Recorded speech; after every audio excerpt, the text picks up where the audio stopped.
যদি হাসি না আসে তাহলে আপনার রিচার্জ আমি করিয়ে দেব। একবার দুজন বৃদ্ধ মানুষ পাশাপাশি বসে একে অপরের দিকে তাকিয়ে এমনভাবে হাসছিলেন যে হাসতে হাসতে প্রায় গড়াগড়ি খাওয়ার অবস্থা। তাদের হাসি থামার কোনো নামই নেই। যেই তাদের পাশ দিয়ে যাচ্ছিল অবাক হয়ে তাকিয়ে থাকছিল, কিন্তু কেউই বুঝতে পারছিল না এই দুজন বুড়ো এমন হাসছে কেন।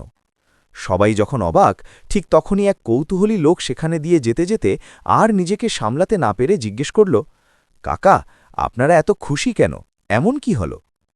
এক বৃদ্ধ খুব কষ্টে নিজের হাসি সামলে বললেন, আমরা আমাদের দেশের সব সমস্যার একদম দারুণ একটা সমাধান পেয়ে গেছি। লোকটা আরও অবাক হয়ে বলল, তা কি সেই সমাধান? বৃদ্ধ বললেন, পুরো দেশের সব মানুষকে একসাথে জেলে ঢুকিয়ে দিতে হবে, আর তাদের সঙ্গে একটা গাধাকেও জেলে ঢুকাতে হবে।